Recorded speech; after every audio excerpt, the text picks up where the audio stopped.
देश में लगातार बढ़ रहे कोरोना के आंकड़ों में अब थोड़ी सी कमी आई है, जो राहत का विषय है। लेकिन दूसरी तरफ मौत का आंकड़ा अभी भी लगातार बढ़ रहा है, जो चिंता का विषय बना हुआ है। ऐसे में जरूरत है कि अभी भी लोग एहतियात बरतें। लेकिन बीते 24 घंटे में क्या कुछ आंकड़ा रहा, कितने लोगों की मौत हुई और कितने कोरोना के नए मामले आए, आपको रिपोर्ट में दिखाते हैं। कोरोना की तेज रफ्तार अब धीमी पड़ने लगी है। लगातार कोरोना मामलों में काफी हद तक ठहराव देखने को मिल रहा है। बीते कुछ दिनों में घटे कोरोना वायरस के नए मामलों से देश को थोड़ी राहत की सांस मिली है। पिछले एक हफ्ते से संक्रमण के मामलों में कमी आई है, लेकिन संक्रमण के चलते तालाबंदी अभी भी जारी है और इसी का असर रोजाना कोरोना मामलों में देखने को मिल भी रहा है। बीते 24 घंटों की बात करें तो देश में 2,40,000 से ज्यादा मामले सामने आए, जबकि 22 मई को यह आंकड़ा 2,57,000 के पार था। वहीं कोरोना से मौत के आंकड़ों में भी काफी राहत देखने को मिली है। तो चलिए आपको बताते हैं देश में कोरोना के ताजा हालात। बीते 24 घंटे में 2,40,842 कोरोना केस आए हैं। इन 24 घंटे में मौतों का आंकड़ा 3,741 का है और संक्रमितों का आंकड़ा 2,65,00,000 के पार हो गया। अभी तक कुल कोरोना के 2,34,00,000 मरीज रिकवर हुए हैं। अभी तक कुल मौतों का आंकड़ा 2,99,266 तक पहुंच चुका है। देश में कोरोना मामलों में कमी आई है, वहीं कोरोना से मौत के ग्राफ में उतार चढ़ाव देखने को मिल रहा है। बीते कुछ दिनों की बात करें तो आंकड़ा अब पॉजिटिव संकेत दे रहा है। धीरे धीरे कोरोना के मामले कम होते दिख रहे हैं। बीते कुछ दिनों के कोरोना आंकड़ों और कोरोना से मौत के आंकड़ों पर नजर डालें तो यह आंकड़ा कुछ इस तरह है। 19 मई का कोरोना का आंकड़ा 2,67,334 था। मौतों का आंकड़ा 4,529 था। 20 मई को 2,76,070 नए कोरोना संक्रमित सामने आए। मौतों का आंकड़ा 3,874 रहा। 21 मई को 2,59,591 केस आए। मौतों का आंकड़ा 4,209 रहा। 22 मई को 2,57,299 केस आए। मौतों का आंकड़ा 4,194 रहा। 23 मई कोरोना का आंकड़ा 2,40,842 और मौत का आंकड़ा 3,741। देश में कोरोना के हालातों में अब सुधार आया है। लोग भी कोरोना के प्रति जागरूक हुए हैं। एक समय में कोरोना की लापरवाही जहां कोरोना के मामलों को और हवा देने का काम कर रही थी, वहीं अब लोगों की समझदारी कोरोना के हालातों पर काबू पाने में मददगार साबित हो रही है। सरकार के लॉकडाउन लगाने के फैसले को लोगों का काफी सहयोग भी मिल रहा है, जिसका असर कोरोना के घटते आंकड़ों के तौर पर दिख भी रहा है। अगर ऐसे ही कोरोना के प्रति सावधानी बरती गई तो जल्द ही देश में कोरोना की स्थिति में सुधार आएगा और कोरोना को मात दी जाएगी। देश में वैक्सीनेशन अभियान भी चल रहा है। ज्यादा से ज्यादा लोगों को वैक्सीनेट करने की कोशिश की जा रही है ताकि कोरोना से देश जंग जीत सके। इस बीच लोगों को खुद भी समझना चाहिए, अपनी जिम्मेदारी समझें, दूसरों को भी समझाएं और कोरोना के नियमों का पालन करें। हरियाणा में कोरोना का गिरता ग्राफ सकारात्मक संकेत देने लगा है। पिछले 24 घंटे में कोरोना का जो आंकड़ा सामने आया है वो काफी राहत देने वाला है।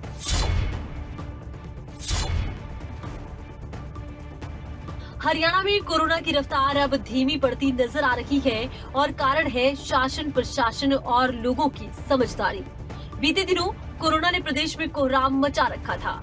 कोरोना का कहर अपने पीक पर पहुंच गया था। ऐसे में सरकार ने लॉकडाउन लगाने का फैसला अमल में लाया और इसका असर रोजाना सामने आ रहे कोरोना मामलों में देखने को मिल रहा है। प्रदेश में कोरोना मामलों के साथ साथ अब कोरोना से मौतों का आंकड़ा भी राहत के संकेत दे रहा है।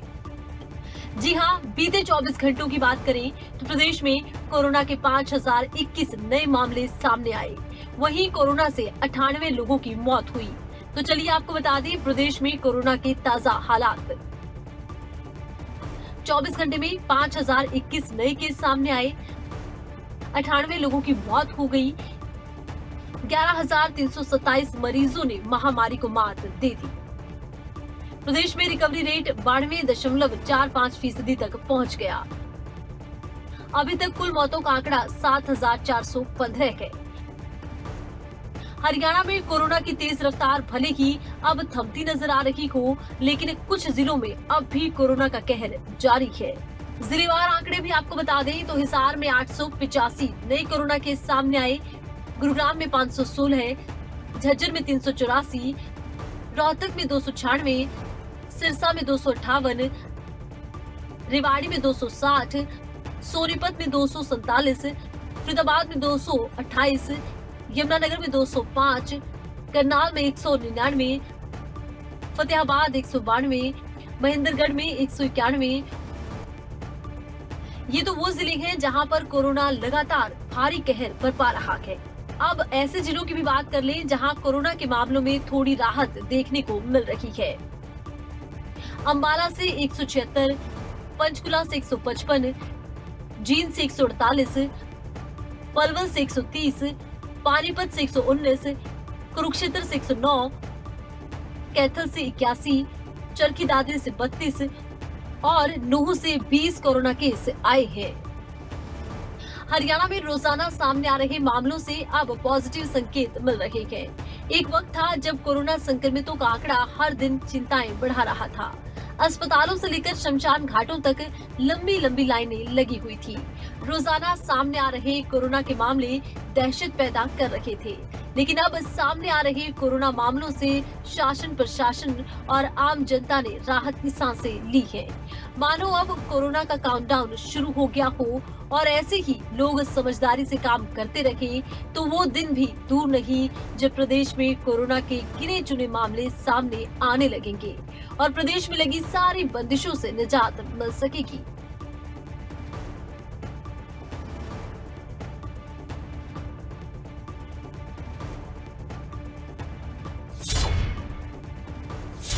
यह लोगों की समझदारी का ही नतीजा है कि प्रदेश में कोरोना की रफ्तार थमती नजर आ रही है। ऐसे में हमें और सावधानी बरतने की जरूरत है ताकि कोरोना की दूसरी लहर पर ब्रेक लगाई जा सके। करनाल में होम आइसोलेटेड मरीजों को कल्पना चावला मेडिकल हॉस्पिटल के स्टूडेंट्स बेहतर चिकित्सा प्रदान कर रहे हैं। करनाल हरियाणा का पहला ऐसा जिला है जहां पर होम आइसोलेटेड मरीजों के लिए ये शुरुआत की गई है। कोरोना के कहर के बीच अब करनाल में डॉक्टरों के साथ साथ एमबीबीएस स्टूडेंट भी मैदान में आ गए हैं। अब एमबीबीएस स्टूडेंट कोरोना को कमजोर करने के लिए प्रशासन और स्वास्थ्य विभाग का सहयोग कर रहे हैं, जिसके चलते करनाल प्रदेश का एक ऐसा जिला बन गया है जहां पर स्टूडेंट्स होम आइसोलेट मरीज को दिन में 2 बार फोन कर उनका हालचाल जान रहे हैं और उन्हें दवाइयां और अपने स्वास्थ्य का ध्यान कैसे रखना है इसकी जानकारी दे रहे हैं। करनाल में एक्टिव केस के 94% मरीज होम आइसोलेटेड हैं।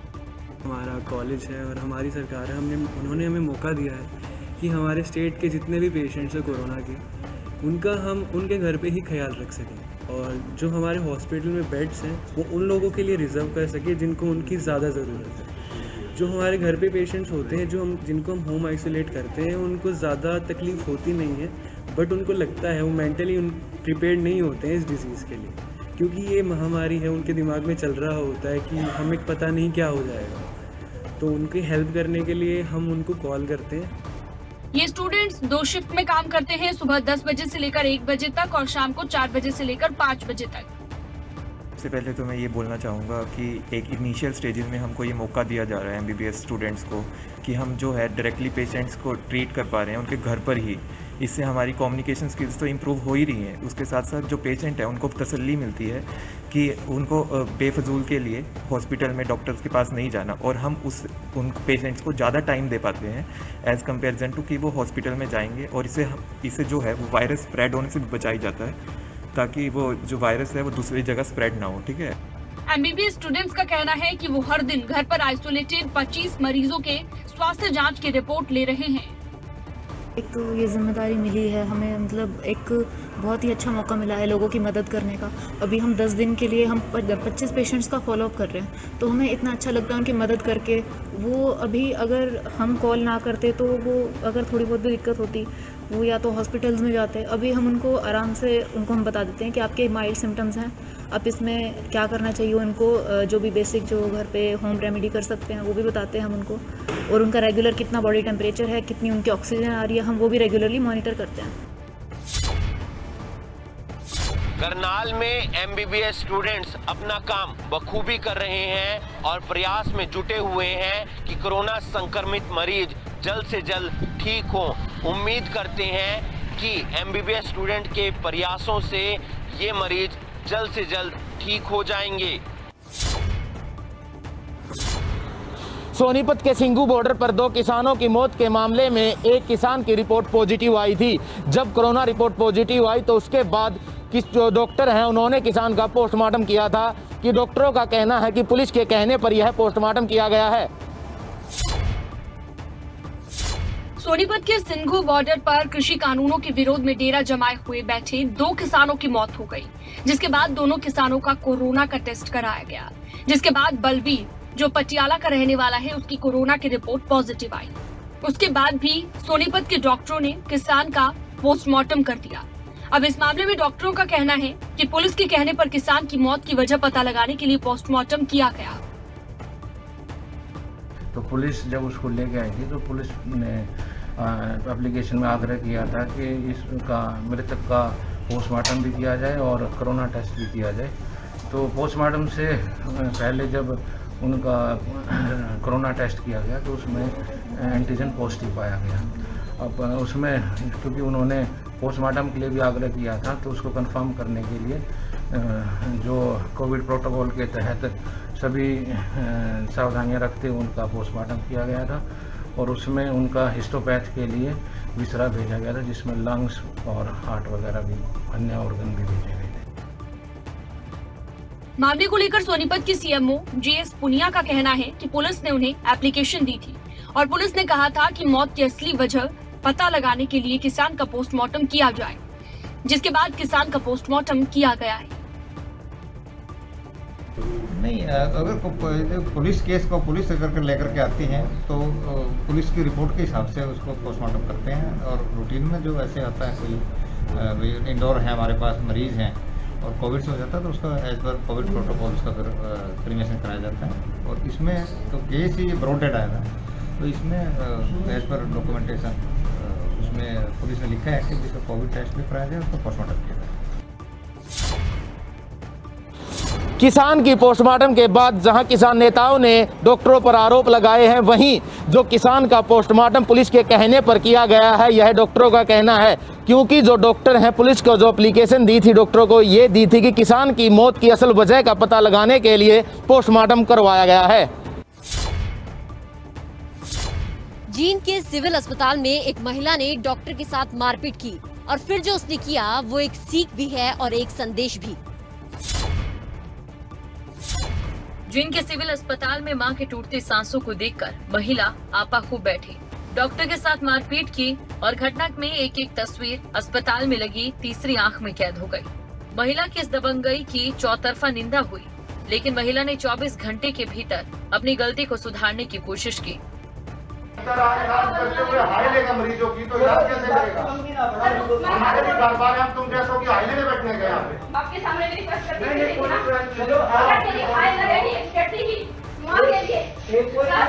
हूँ आपके सामने भी आई थी मैं अगर सारे मरीज एक्सपायर हुए हैं मेरा सेक्स और ह्यूमर खत्म हो गया किसी भी डॉक्टर चलो सर अब तो मांगी। उन्होंने ये कहा कि भी मैं अपनी मदर को लेकर के जो है वो थोड़ा संतुलन खो बैठी थी और इसलिए जो थोड़ी बहुत जो वारदात हाथापाई की हुई है इस संबंध में हुई है। और क्योंकि उनका पेशेंट एक्सपायर हो गया था इसलिए जो डॉक्टर्स लॉबी थी, जो एसएमएस यूनियन है, उन्होंने भी और माननीय सिविल सर्जन पीएमओ सभी का सिंपैथेटिक एटीट्यूड देखते हुए हम लोगों ने इस बात को वहीं बंद कर दिया और उस जो पेशेंट के अटेंडेंट थे उनको माफी दे दी। डॉक्टर्स को धरती पर भगवान कहा जाता है। कोरोना के इस बुरे दौर पर डॉक्टर अपना फर्ज निभा रहे हैं और वहीं दूसरी तरफ मरीज अपना आपा खोकर डॉक्टर्स को निशाना बना रहे हैं। कोविड वार्ड में एक पेशेंट दाखिल थी तो उसकी एक फीमेल अटेंडेंट ने हमारे जो डॉक्टर ऑन ड्यूटी थे उनके साथ मिसबिहेव किया, हाथापाई की, जो कि बिल्कुल गलत है। तो ये वीडियो में भी फिल्म आ गई थी। तो हमने उस सुबह सारी हमारे डॉक्टरों की एसोसिएशन और सारों ने उसको इसके लेकर के सिविल सर्जन महोदय और पीएमओ मैडम से बात की और इसके ऊपर काफ़ी रोष जताया गया, परंतु दुर्भाग्यवश जो पेशेंट थी उसकी भी सुबह मृत्यु हो गई। तो हमने मानवता के नाते इस मामले को जो है उस पेशेंट के अटेंडेंट द्वारा माफ़ी मांग ली गई। अपनी गलती का एहसास करने के बाद ये महिला डॉक्टरों के पास गई और फिर घुटने के बल बैठकर उनसे माफी मांगने लगी। कोरोना के बाद अब ब्लैक फंगस ज्यादा डराने लगा है। हरियाणा में भी इसके मामले लगातार बढ़ने लगे हैं। करीबन 400 ये आंकड़ा पहुंच चुका है और लगातार बढ़ते आंकड़े स्वास्थ्य विभाग के लिए भी, प्रशासन के लिए भी, आम जनता के लिए भी चिंता का विषय बन गए हैं। कोरोना ने अभी अलविदा भी नहीं कहा कि एक नई बीमारी ने डराना शुरू कर दिया और ये बीमारी है ब्लैक फंगस।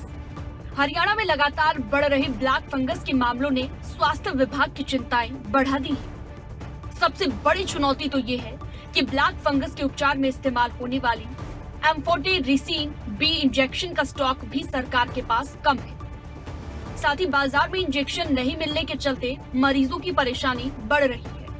खुद स्वास्थ्य मंत्री अनिल विज इस बात को स्वीकार कर चुके हैं और हरियाणा सरकार तो ये तक फैसला ले चुकी है कि ग्लोबल टेंडर से दवा खरीदी जाएगी। टेंडर के बाद ये दवा कब मिलेगी ये तो अभी तक नहीं पता, लेकिन प्रदेश में मरीजों की संख्या लगातार बढ़ रही है। ब्लैक फंगस के मरीजों का आंकड़ा बढ़कर 398 हो गया है। आइए जानते हैं प्रदेश में कहां पर ब्लैक फंगस का सबसे ज्यादा अटैक हुआ और जिलेवार तरीके से ब्लैक फंगस का आंकड़ा क्या है। हरियाणा में अब तक ब्लैक फंगस के सबसे ज्यादा मामले गुरुग्राम से सामने आए हैं, 147 मामले। हिसार से 50 मामले पाए गए, फरीदाबाद से 46, सिरसा से 38, रोहतक से 21, भिवानी से 20 और करनाल से 17 मामले आए। पानीपत से 15, अंबाला से 11, फतेहाबाद से 10, पंचकुला से 7, सोनीपत से 6, रेवाड़ी से 5 और जींद से 2 मामले ब्लैक फंगस के पाए गए। वहीं पलवल की बात करें, पलवल से 1 मामला ब्लैक फंगस का आया और यमुनानगर में भी एक व्यक्ति में ब्लैक फंगस की पुष्टि हुई। ब्लैक फंगस बीमारी है तो पुरानी है, लेकिन अब एकदम से इसने पैर पसारना शुरू कर दिया है और लगातार ही इसका आंकड़ा बढ़ता जा रहा है। इसके उपचार के लिए बाजार में भी जरूरत के मुताबिक दवाएं उपलब्ध नहीं है।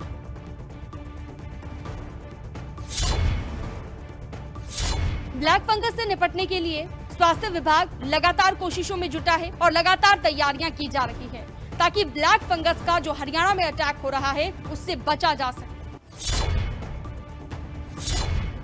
हरियाणा में ब्लैक फंगस ने अब कहर बरपाना शुरू कर दिया है। यमुनानगर जिले में भी ब्लैक फंगस ने दस्तक दे दी है। जिले में ब्लैक फंगस का पहला मामला सामने आया है, जहां पर मरीज की इलाज के दौरान आंख तक निकालनी पड़ी। अभी लोग कोरोना के कहर से उभर भी नहीं पाए थे कि ब्लैक फंगस की दस्तक ने दहशत का माहौल पैदा कर दिया। हरियाणा के कई जिलों में ब्लैक फंगस ने अपने पैर पसारना शुरू कर दिया। वहीं जिला यमुनानगर में अब ब्लैक फंगस की मुसीबत आन पड़ी। जिले के निजी अस्पताल में ब्लैक फंगस का पहला मामला सामने आया, जहां एक 47 साल का व्यक्ति कोरोना से ठीक होने के बाद ब्लैक फंगस का शिकार हो गया, जिसे इलाज के लिए पीजीआई चंडीगढ़ रेफर किया गया। तो व्यक्ति की जान बचाने के लिए ऑपरेशन के दौरान आंख निकालनी पड़ी, जिसके बाद संक्रमित को जिंदल अस्पताल में आगे के ट्रीटमेंट के लिए भेज दिया गया। और फिर 2 दिन के बाद ही ट्रीटमेंट चलते हुए 2-3 दिन के बाद इनको थोड़ी नाक में यहाँ से एक नस फूलनी शुरू हुई, फिर वो फैलती चली गई ऐसे आगे।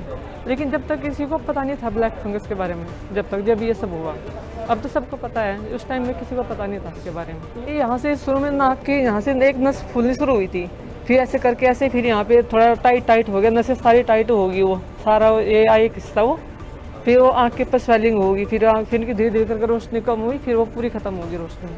हाँ जी, अभी जो उनको इंजेक्शन दिए जा रहे हैं ब्लैक फंगस के ही, तो अब उससे कह रहे हैं थोड़ा इतना नहीं है दर्द, वो जैसे चेहरे पर रहता था वो तो सब खत्म कर दिया तो उन्होंने। शुरू में तो जब तक यही कहना था डॉक्टर कि निकालने से ही इसको रोकना पड़ेगा। ब्लैक फंगस के मरीज का इलाज कर रहे डॉक्टर योगेश जिंदल ने बताया कि ब्लैक फंगस को पहले एक रेयर बीमारी माना जाता था, लेकिन आज ये एक महामारी बनकर आई है जो काफी घातक है। ब्लैक फंगस इस महामारी से पहले इसको एक एक्सट्रीमली रेयर बीमारी माना जाता था। इस मामले में जो फंगस के स्पोर्स होते हैं ये हमारे आसपास एटमॉस्फेयर में, हमारे नॉर्मल व्यक्ति के नॉस्ट्रल्स में, उसमें हर जगह होते हैं, लेकिन हमारे शरीर में इतनी प्रतिरोधक क्षमता होती है कि हम उसको हैंडल कर लेते हैं और ये कभी बीमारी का रूप नहीं लेते। वहीं ब्लैक फंगस के बढ़ते मामलों ने शासन प्रशासन को चिंता में डाल दिया। कैबिनेट मंत्री कंवरपाल गुर्जर ने कहा, ब्लैक फंगस से घबराने की जरूरत नहीं है, सरकार पूरी तरह से अलर्ट है। ये कोई छूत की बीमारी नहीं है, ये एक से दूसरे व्यक्ति को नहीं लगेगी और ये एक इस प्रकार की कि जैसे किसी की इम्यूनिटी बहुत कमजोर रहेगी उस पर इस प्रकार से अटैक कर सकती है। उस अवस्था में उसको के चांसेस बहुत कम है, तो थोड़ा सा उसको चौकस रहने की जरूरत है। जिस प्रकार से शुगर बहुत ज़्यादा है या इस प्रकार से जो कोविड से प्रभावित रहे और शुगर से भी प्रभावित है, ऐसे लोगों पे अटैक कर सकता है, तो उनको भी थोड़ा चौकसाई की जरूरत है। और सरकार ने पूरी तैयारी कर दी और जितने हमारे मेडिकल कॉलेज हैं उनमें सब में हमने 20 बेड जो है इसके लिए रिजर्व कर दिए। हरियाणा में कोरोना के बाद अब ब्लैक फंगस ने भी पैर पसारने शुरू कर दिए हैं। हरियाणा में अब तक ब्लैक फंगस के 398 नए मामले सामने आ चुके हैं, जो कि हर किसी के लिए चिंता का सबब बने हुए हैं।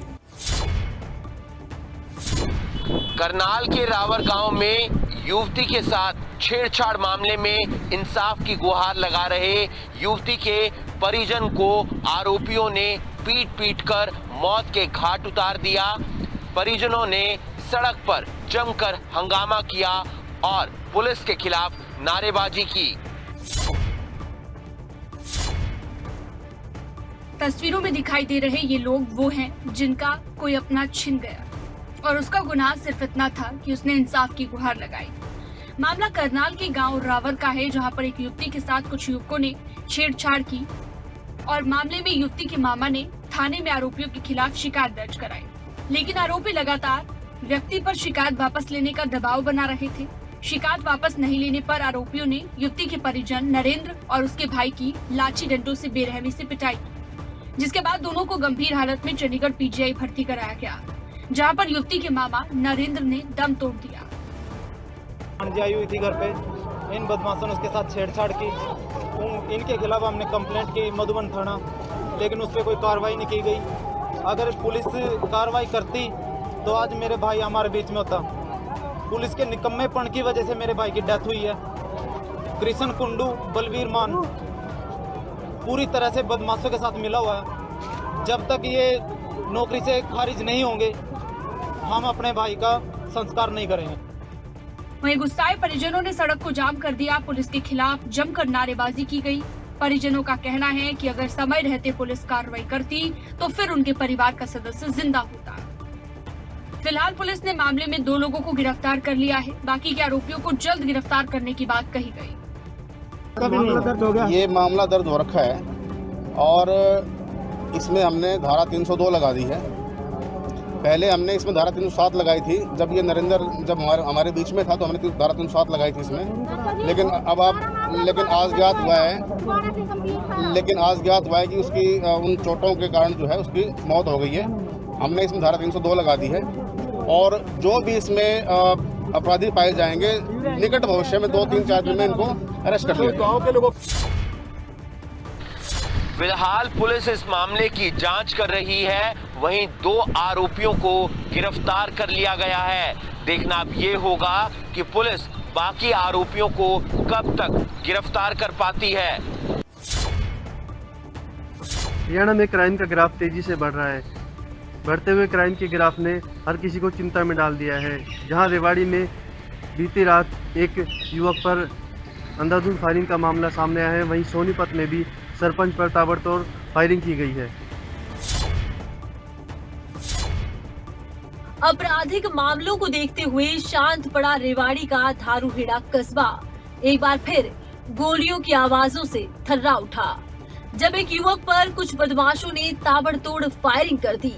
तस्वीरों में बदमाशों के बुलंद हौसले तो देखिए कि किस तरह युवक पर एक के बाद एक 5 गोलियां दागी गई और बदमाश मौके से फरार हो गए।